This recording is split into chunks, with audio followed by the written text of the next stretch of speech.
Salve espectadores do canal! No vídeo de hoje vamos falar sobre o conceito de memória e tentar dar uma noção de por que ele é diferente de história.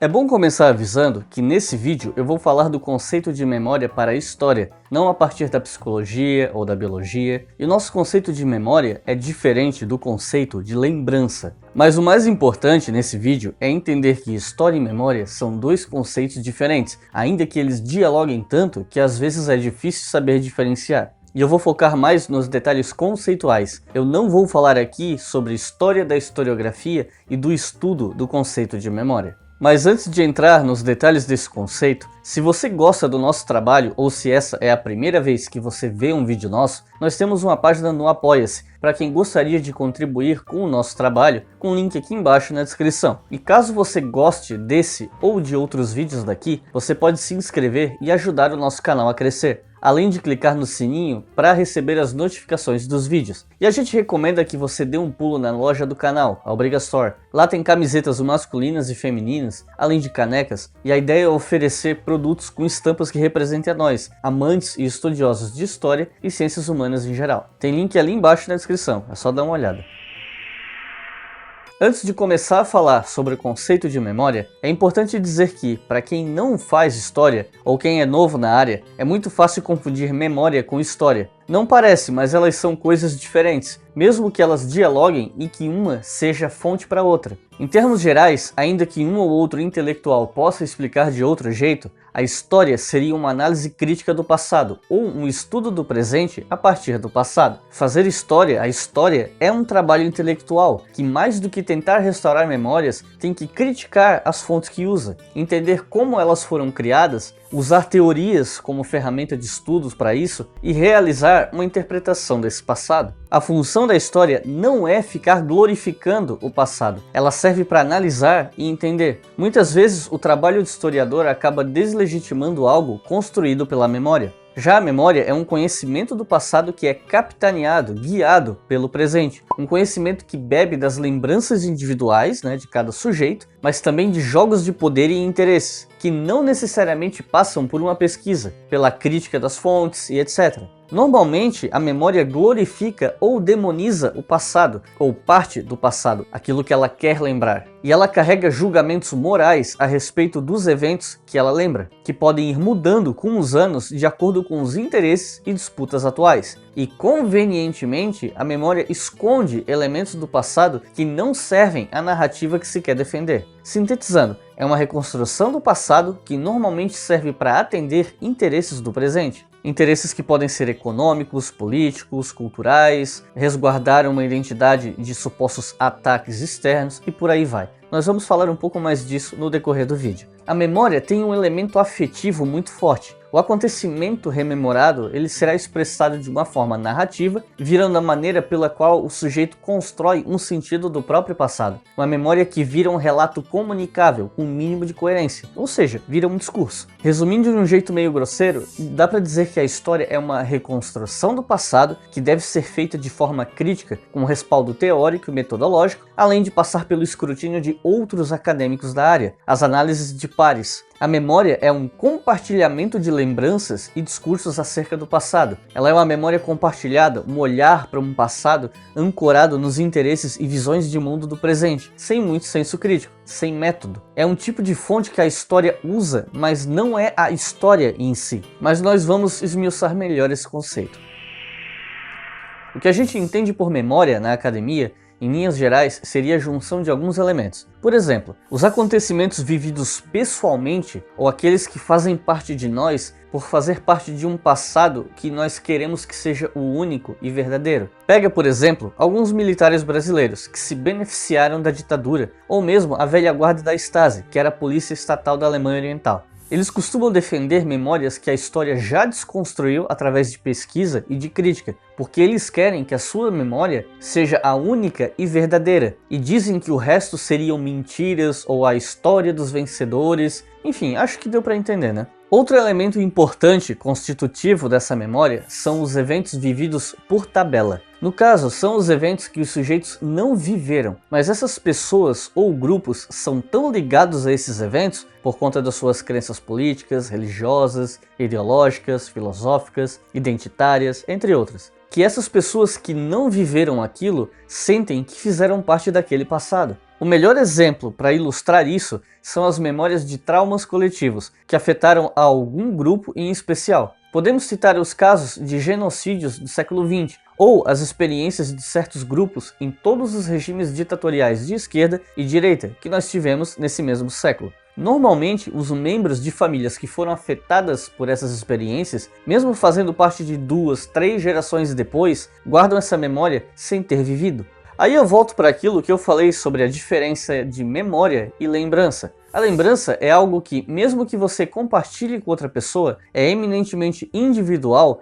e de algo que você viveu. A memória pode ser de algo que você não viveu, mas você se identifica porque ela é coletiva ou compartilhada. Parte de um grupo do qual você faz parte. E quando eu falo grupo, eu não estou falando só de minorias ou grupos étnicos, mas de outros tipos de grupo que são formados de outras maneiras. Não é só o descendente de sobreviventes do genocídio armênio, não é só a mulher negra cuja tataravó foi escravizada, não é só o filho do cara que fugiu de Cuba durante a Revolução, o neto de uma sobrevivente do Holocausto, ou um filho cujo pai perdeu a irmã para a ditadura brasileira. Uma memória pode ser nacional, conectando pessoas de grupos sociais bem diferentes por conta de um trauma em comum. Isso cria uma memória compartilhada. Outro elemento formador da noção de memória é que ela é constituída por personagens, já que sempre há indivíduos que personificam certas memórias. Para citar um exemplo que todos vocês devem conhecer, vamos citar o caso do Lula. Para alguns, Lula é associado às memórias da luta dos operários do ABC Paulista contra o regime militar. Isso mesmo por um pessoal mais novo que nem era nascido naquela época, mas que por afinidade política se engaja nessa memória coletiva.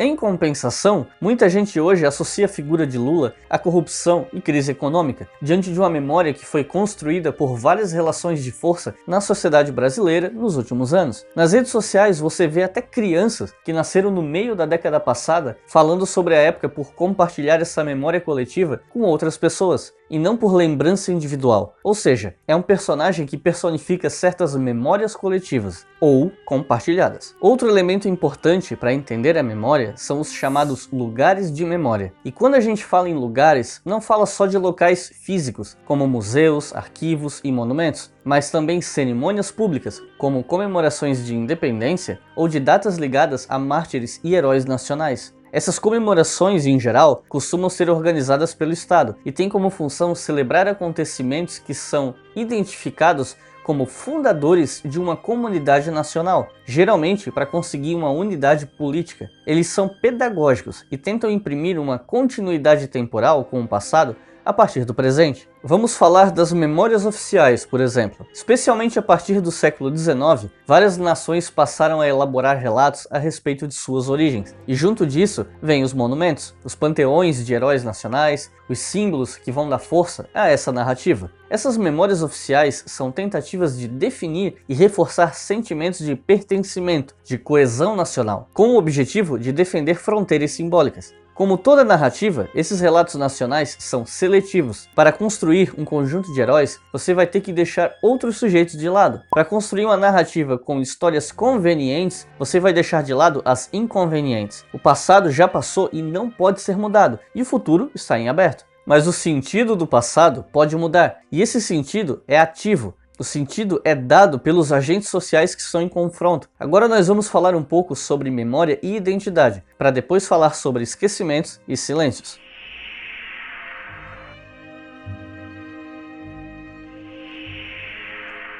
E aí entra uma outra diferença muito importante entre história e memória. Pelo fato de, como eu falei antes, a história requerer rigor teórico-metodológico, crítica à fonte, avaliação de pares, entre outros critérios, ela costuma ser menos vulnerável a pressões do presente. Claro que as necessidades do presente vão acabar ditando parte das pesquisas históricas, mas as conclusões de uma pesquisa histórica já consolidada não mudam só porque grupos do presente não gostam da sua conclusão. Em compensação, A memória está sempre vulnerável às mudanças culturais e políticas do presente. Ela é um constante olhar do presente em direção ao passado, que é seletivo e totalmente vulnerável aos grupos que disputam a memória. Por isso, nós falamos também memórias, no plural, porque em praticamente todas as sociedades há disputas de memórias que são antagônicas e mesmo contraditórias. Por elas serem vulneráveis ao presente, de acordo com as mudanças desse presente, a memória sobre o passado também muda, dependendo de quem tem o poder da narrativa naquele momento, quem tem mais condições e mais poder de defender e passar adiante uma narrativa.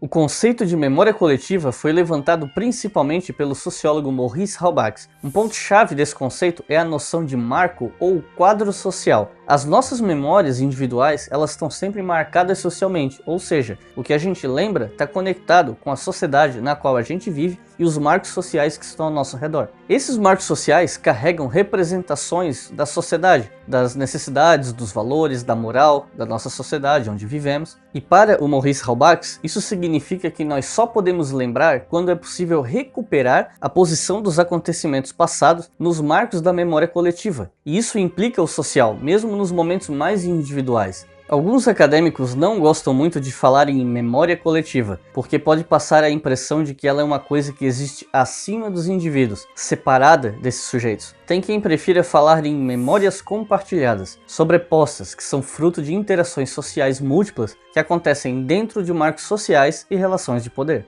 Um dos motivos pelo qual é importante ter cuidado com o uso dos conceitos nesse caso é que a memória não é apenas um conjunto de dados que nós recebemos passivamente e de forma totalmente objetiva, como uma mera informação. Mais importante do que coletar esses dados de memória é analisar os processos de construção dessa memória. Isso implica em ver quem são os atores sociais distintos que fazem parte de uma certa memória, incluindo aí os marginalizados e os excluídos. É preciso entender as disputas e as negociações a respeito dos sentidos do passado, em cenários diferentes e para grupos diferentes. Entre grupos, há disputas relativas a identidades, e o núcleo de qualquer identidade individual ou grupal está ligado a um sentido de permanência ao longo do tempo e do espaço. Poder lembrar de alguma coisa do nosso passado é o que sustenta a nossa identidade. Existe aí uma relação de constituição mútua, porque nem as memórias e nem as identidades são coisas, não são objetos materiais que você encontra ou perde. Elas são coisas sobre as quais a gente pensa, e por isso elas não existem fora da nossa política, nossas relações sociais e as nossas histórias. Os períodos de crises internas, sejam elas políticas, sociais, econômicas,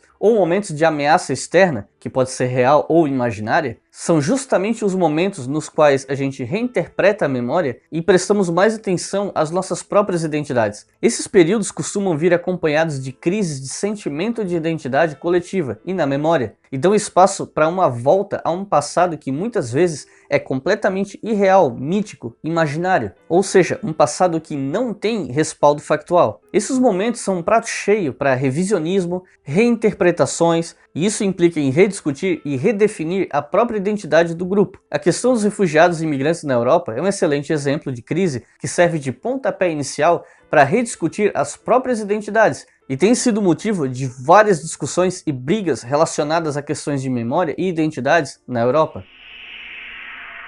E na constituição dessa memória coletiva ou compartilhada, tão importante quanto as lembranças são os esquecimentos e os silêncios. Toda a narrativa do passado é uma seleção. A memória é seletiva, pois a memória total é impossível. Isso implica na existência de um esquecimento necessário, orgânico, daquilo que os indivíduos não conseguem reter, mas também implica na existência de outros tipos de esquecimento, com diferentes usos e diferentes sentidos. O processo de construção da memória implica em escolhas entre os eventos do passado que um certo grupo acha que devem ser lembrados, e quando essa escolha é feita, o grupo acaba ocultando e esquecendo outros. Sem esse entendimento, você não consegue compreender com maior clareza a constituição das memórias. Você, como pesquisador ou pesquisadora, ou até mesmo você que não faz pesquisa, não é da academia, precisa questionar projetos de esquecimento. É necessário pensar em algumas questões como: o que querem esquecer? Por que querem esquecer? Quem tem interesse nesse esquecimento? Alguém sai ganhando e alguém sai perdendo?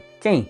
A partir daí, novas perspectivas de pesquisa se abrem e você consegue entender melhor as relações de força nas disputas pela memória, além de entender os interesses em jogo, sejam eles econômicos, políticos ou ambos. mas isso tem que ser feito com responsabilidade. Não adianta fazer isso e abrir a porta para conspiracionismo, revisionismo tosco. Isso tem que ser feito com método e com responsabilidade. Nem todo esquecimento e nem todo silêncio é uma tentativa deliberada de se ocultar verdades, com fins políticos, culturais, etc. Alguns estudos, como o que Michel Pollack fez sobre sobreviventes de campos de concentração, por exemplo, demonstram que o silêncio sobre aquela experiência traumática pode ser um mecanismo de defesa, tanto por aqueles que viram pessoas sendo presas e levadas e não fizeram nada e sentiam vergonha por isso depois, quanto para as vítimas, muitas das quais perderam entes queridos, precisaram cometer atos cruéis ou até jogar fora a própria dignidade para sobreviver. O esquecimento faz parte do processo de lidar com o trauma.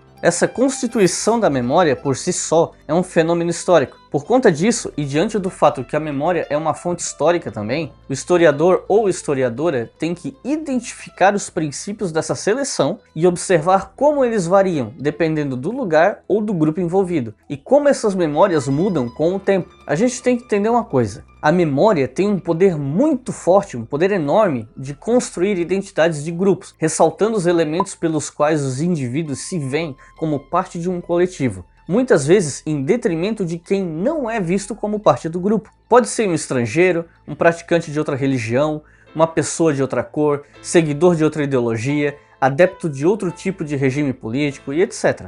A força dessa memória que aglutina as pessoas é sempre realimentada, reforçada, reinventada, especialmente em situações onde uma reflexão que vem de fora tenta derrubar os elementos que unem o grupo. Essa memória não necessariamente precisa do respaldo de uma pesquisa histórica bem feita, ainda que seja sempre desejável que isso aconteça. Quando uma pesquisa derruba mitos de memória, é muito comum que os adeptos dessa memória atacada afirmem que estão sendo perseguidos, que o conteúdo da pesquisa histórica é história dos vencedores, ou a mentira conveniente que esconde a suposta verdade oculta, politicamente incorreta, e por aí vai. Sabe aquela ideia de que a ciência só está certa quando concorda comigo, que inclusive foi tema de palestra do Pirula? Então, nas ciências humanas isso acontece o tempo todo. Ou seja, dá para dizer que a memória, de um ponto de vista afetivo, trabalha para sacralizar eventos, personagens ou ideologias. Ela dá munição para usurpadores, para o anacronismo e podem atrapalhar a compreensão do passado.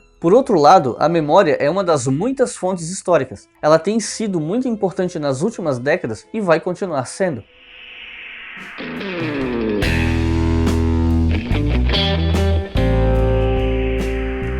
No plano coletivo, o desafio é superar as repetições, os esquecimentos, os abusos políticos, tomar distância e ao mesmo tempo promover o debate e a reflexão. Uma reflexão que tem que ser ativa sobre esse passado e o seu sentido para o presente e para o futuro. Eu poderia citar um monte de exemplos de disputas de memórias aqui. Memórias sobre a nossa ditadura, sobre os últimos governos brasileiros, memórias da Segunda Guerra, os conflitos de memória pós-unificação da Alemanha, mudanças de regime pelo mundo todo, mas seria só ficar ressaltando o que já foi dito até aqui. Sempre que eu fizer um vídeo daqui pra frente que lide com a questão da memória, eu vou colocar esse aqui como card clicável. Fica mais fácil desse jeito, fazendo conexão entre os vídeos. Por enquanto é isso. Na descrição desse vídeo vocês vão achar tanto alguns textos que eu li para fazer esse vídeo, quanto textos que eu não li, mas que são altamente recomendáveis para quem se interessa pelo assunto. Não se esqueçam de se inscrever no canal, olhar a nossa página do Apoia-se, e caso ainda não tenha visto e caso você se interesse, dá uma olhada também na Obrigastore, a loja do Leitura Obrigatória. O link para acessar tudo isso, bem como a bibliografia desse vídeo, está aqui na descrição desse vídeo também. Muito obrigado e até a próxima!